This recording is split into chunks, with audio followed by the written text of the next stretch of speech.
बिस्मिल्लाहिर्रहमानिर्रहीम। अस्सलाम वालेकुम स्टूडेंट्स कैसे हैं आप? उम्मीद करता हूँ आप खैरियत से होंगे। माय डियर स्टूडेंट्स, आज मैंने आपको एचसीएफ और एलसीएम के बारे में बताना है कि हम किस तरह किसी वैल्यू का एलसीएम लेते हैं और किस तरह उसका एचसीएफ लेते हैं। तो HCF stands for highest common factor and LCM stands for least common factor. चलिए अब वीडियो की तरफ चलते हैं।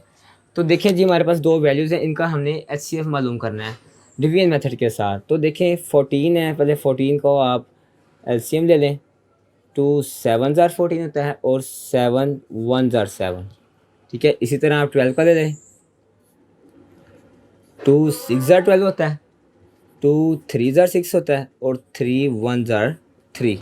ठीक है, ये एलसीएम का तरीका होता है।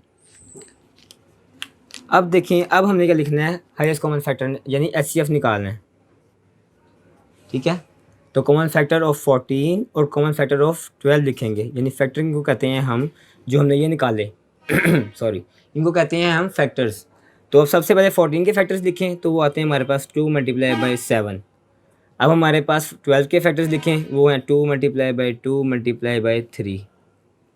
ठीक है, अब इसमें से आपने देखना है कि कॉमन कौन सा आ रहा है। हाईएस्ट कॉमन फैक्टर वो होता है जो दो वैल्यूज़ के आप फैक्टर्स लिखे हैं, उसमें से जो कॉमन आ रहा होता है वो उसको कहते हैं हम एचसीएफ यानी हाईएस्ट कॉमन फैक्टर। तो इसमें से हमारे पास नज़र आ रहा है कि 2 हमारे पास आ रहा है कॉमन, तो इसका हाईएस्ट कॉमन फैक्टर क्या होगा?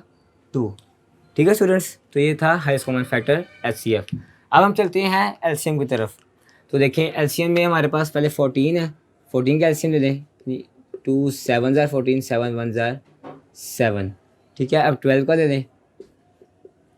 2 6 ज़ार 12, 2 3 ज़ार 6, 3 1 ज़ार 3। अब मैं आपको बाद में इन दोनों में डिफरेंस भी बताऊंगा कि इनमें मामूली सा डिफरेंस है, आप समझ लेंगे तो आपको इजी होगा। ठीक है, अब हमने कॉमन फैक्टर ऑफ एलसीएम लेना है। तो कॉमन फैक्टर्स ऑफ 14 और 12, 14 के फैक्टर्स लिखें तो वो आएंगे हमारे पास 2 मल्टीप्लाई बाई 7। अब हमारे पास 12 के फैक्टर्स लिखें तो आएंगे 2 मल्टीप्लाई बाई 2 मल्टीप्लाई बाई 3। अब इसमें देखें डिफरेंस क्या है। सबसे पहले आप देख लें कॉमन कौन सा आ रहा है इसमें से, वो आ रहा है हमारे पास 2। ठीक है, अब देखें 2 तो हमारे पास कॉमन आ रहा है, लेकिन एलसीएम क्या हमारे पास आएगा? वो 2 नहीं आएगा क्योंकि वो तो एचसीएफ है। तो ये जो कॉमन आ रहा होगा वो भी 2 लिखेंगे हम, साथ बाकी जो रिमेनिंग वैल्यूज़ हैं वो भी एलसीएम में मल्टीप्लाई होंगी तो पूरा एलसीएम आएगा, यानी 2 multiply by 2 multiply by 7 multiply by 3। ठीक है, अब देखें इसका एलसीएम क्या आएगा? 2 2 ज़ार 4, 4 3 ज़ार 12, 12 7 ज़ार 84।